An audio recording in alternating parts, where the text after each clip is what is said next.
Okay, so late end of last year, I decided to really get serious about my dieting efforts. Okay, so I really thought a lot about what am I going to do to make sure I lose this weight. So I set goals, did all the regular stuff, tried exercising. I had a gym membership for over a year that I used twice, which is insane. So how did I lose 70 pounds in 3 months? Well, it was actually 100 days. Okay. It was a New Year's resolution I made that probably helped me more than anything, and this might sound crazy to people, but I actually cut out beef, pork, and chicken. I still had fish, so technically I was what you would call a pescatarian, which is, I guess, a vegetarian that eats fish. And even then, I didn't eat a lot of fish, but I was pretty much vegetarian for 100 days, and I did not cheat. 100 days with no meat. I don't think prior to that I'd gone 3 days without meat, and it was very difficult. So why did I go vegetarian? I never had any notion or thought that being a vegetarian, or not having meat, was going to make me lose weight. What I thought was, I looked at what eating meat did, and it wasn't that I'd eat too much meat. It was I'd eat too much other crap with the meat. So I'd have a cheeseburger. Well, then I'd have another cheeseburger. Oh, and then I had French fries, or maybe it was chips with a whole thing of ranch. The problem wasn't the meat, it was what was with the meat. And for me to cut that stuff out, I had to ditch the meat for a while, just to help me break some habits. And it worked. It worked amazing. I also set some other rules, which I'm not a dietitian. I didn't see a dietitian. I'm in no way any kind of professional healthcare person whatsoever. My profession is IT, so of course I read all this on the internet at some point and decided it sounded like a good idea. And for everything you read on the internet, there's somebody else on the internet that tells you it's crap. So to me, I picked what I wanted to try, and I tried it, and it worked. So pretty much my rules were pretty simple. I knew cheat days didn't work for me, because what happened to me is I'd have a cheat meal, the next week would turn into a cheat day, and the next week was a cheat week. So to me, that never worked for me. It just was enabling me to be unable to do what I needed to do to lose this weight. So I didn't have cheat days. Another rule pretty much was after 6 o'clock, no food. And that was more, and I'm not saying that's right by any means, but for me at the time it was more about setting rules and following those rules so that I wasn't creating new habits or bad habits. So another big thing was cutting out soda or pop, depending on where you're at from the U.S. It's amazing how many calories a person can drink in a day. There was at one point, just prior to me starting my diet, I was drinking more than my daily recommended calorie intake with soft drinks. And I was drinking up to 2 liters of soda pop a day. Not diet. We're talking Dr. Pepper, we're talking Pepsi, Mountain Dew, all the high sugar, bad things for you. And you can argue all day about the diet versus regular. I don't really care, but I really wasn't drinking diet either. I was drinking. One of the big things that helped me was the Kool-Aid, the 0-calorie Kool-Aid liquid squeeze bottles that you can put in water. For some reason, I've never really liked the taste of water, but this, tastes like Kool-Aid. Everybody loves Kool-Aid, so that helped me a ton.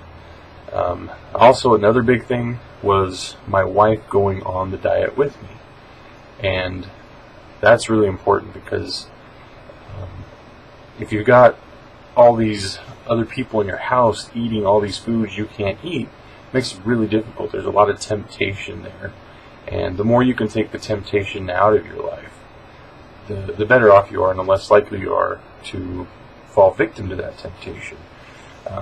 Now, once you build up, your strengths and your ability to resist temptation, which it does happen, those foods can be reintroduced into your life.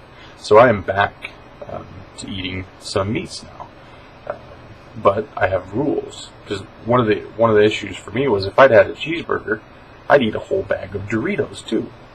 So now I can have a cheeseburger, and I can have a serving portion of Doritos if I want. I don't a lot of the times, but if I do want that, I take those chips, I put the serving on my plate, and I put it up. I don't eat directly out of the bag.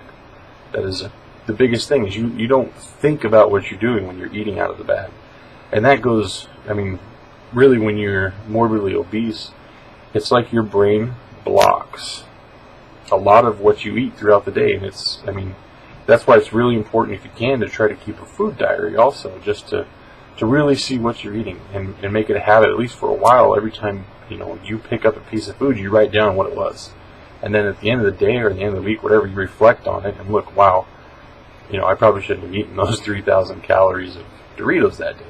But it's important for you to realize what you're doing, what you're putting into your body. And I'm not here advocating that you shouldn't have diet sodas or there's specific food you shouldn't eat. All I'm telling you is to find what works for you. That's what I did, is I found what worked for me. So, aside from the dieting, the number of calories I was taking in a day, I don't know. I would guess before my diet, I was probably doing 4,000, 5,000 calories a day, or more with the soft drink. My diet, most of the time I was pushing 2,000 or less calories a day. And, each person's going to be different, and results are different. Just we all have different metabolisms and whatnot. But so with the food, cutting back on that, the important part to me was getting the exercise going, making it a routine. So I started out every morning at 3 a.m. I would go to the gym, and mainly because I was too embarrassed to go when anybody else was there. So I'd go at 3 in the morning when no one was there, or only the other fat people were there. And that was really hard, just because it's 3 in the morning. So once I started losing some weight, I got some self-esteem back up, and I went to the gym later. And in another episode, we'll talk about the gym and how I overcame that issue. But so pretty much I was going to the gym 5 days a week, doing an hour of cardio a day.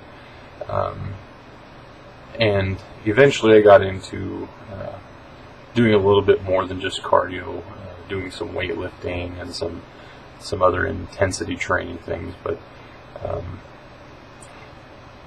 probably the biggest issue with overcoming the gym issue is being afraid that you're going to look like an idiot because you don't know how to use the equipment. So there's two really good solutions to this. First one is, most gyms have personal trainers. And I'm not saying you have to go get a personal trainer every time you're at the gym, but having one lesson or one experience at the gym with a personal trainer could really show you, just have them, and they might not even charge you, just have them show you how to use the equipment, or what the best ways are to use the equipment.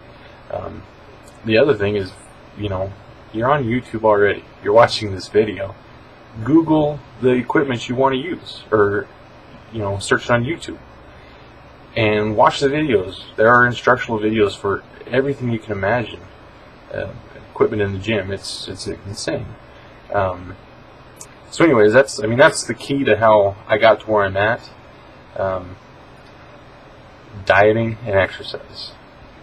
Building up my self-esteem and my family support. So the videos to come, I'm going to get a little more specific with those different areas, and really just explain what I did and what worked for me, what didn't work for me. Lots of things didn't work for me, so lots of things won't work for you. It's important not to give up on yourself, though, and just to keep trying. So don't give up, and don't forget to ask for help if you need it.